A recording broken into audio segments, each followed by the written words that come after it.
Hello, முக்காலி kitchen Valarmathi பேசுகிறேன். First noodles செய்ய போனாங்க. இந்த மாதிரி நூடுல்ஸ் எடுத்துக்கிறேன். இதில் நான் பாதி போட்டிருக்கேன். வேக வச்சு ஃபஸ்ட்டு எடுத்து மறந்துட்டேன். அதான் இப்போ எடுத்தோம். நூடுல்ஸை வேக வச்சு கொஞ்சம் சில்லி தண்ணியில் போட்டு பண்ணி வச்சுருக்கேன். கூல் பண்ணி வச்சுருக்கேன். இதை நல்லா ஆஃப் பாயில் பண்ணிடுங்க. ஃபுல் பாயில் பண்ணிங்கனாக்கா உங்களுக்கு கிணறு பார்த்து குழப்பழம் ஆகிடும்.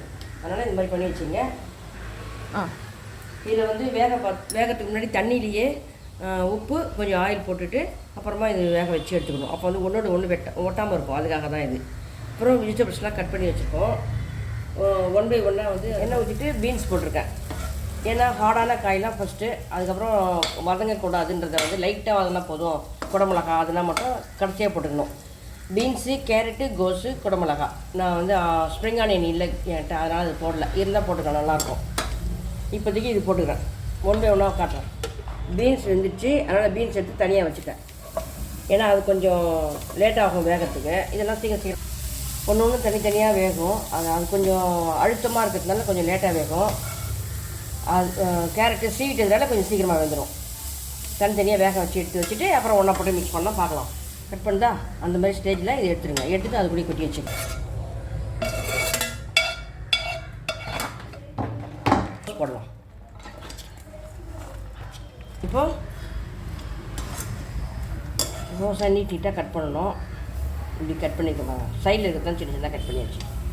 நீட்டாக தான் நல்லாயிருக்கும். அதனால தான் உங்களுக்கு நிறைய ஷெஃப்லாம் சொல்லியிருப்பாங்க. இருந்தாலும் நான் செஞ்சுட்டு சொல்லணும்ல, அதனால். ஓகேவா? ஓகேவா? ஆயிடுச்சுல, அதனால் அது கட்டாங்க. எல்லாத்தையும் ஒன்றா சேர்த்துட்டு அப்படியே லைட்டாக ஃப்ரை பண்ணிக்கலாம். அது மட்டும் சீக்கிரமாக வதங்கிடும். ஒரு 2 minutesல. இதுக்கு எண்ணெய் நிறையா தான் இருக்கும். குடமிளகாவை 3 ஒன்றா போடலாம். நான் காமிக்கிறதுக்காக இது அழகாக வச்சுருக்கேன். ஓகேவா? தனித்தனியாக போடலாம்.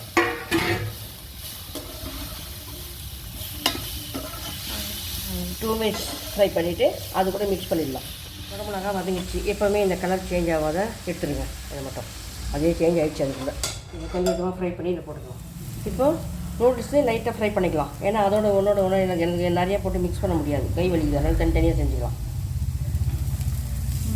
இல்லை எல்லா காய்கறியும் ஒன்றா தான் போடணும். இது கொஞ்சம் கொஞ்சமாக இது பண்ணால் கொஞ்சம் நல்லாயிருக்கும். அதுக்காக நூடுல்ஸ் கொட்டியாச்சா? ஃபஸ்ட்டு கொஞ்சம் கொட்டி மிக்ஸ் பண்ணிவிட்டேன். இப்போ பாருங்கள், தெரியுதா? இப்போ மேலே மறுபடியும் நூடுல்ஸ் கொஞ்சம் கொஞ்சமாக ஃப்ரை பண்ணி கொட்டுறேன். இதையும் கொட்டிக்கலாம். போட்டுக்கலாம். தெரியாமல் கொட்டிக்கலாம். இதை போட்டு இப்படி மிக்ஸ் பண்ணிக்கலாம். கொஞ்சம் கொஞ்சமாக மிக்ஸ் பண்ணால் அப்புறமா லாஸ்ட்டாக ஒன்றா சேர்த்து மிக்ஸ் பண்ணலாம்.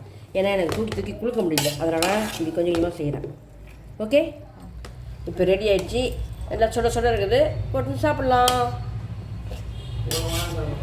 நீங்கள் எவ்வளோ வேணுமானு சாப்பிடுங்க. முக்காலி கிச்சனுக்கு சப்ஸ்கிரைப் பண்ணுங்கள், ஷேர் பண்ணுங்கள், கமெண்ட் பண்ணுங்கள், லைக் பண்ணுங்கள். தேங்க்யூ. ஒன்று ஒன்றா சொல்கிறேன்னு கோச்சிக்காதீங்க.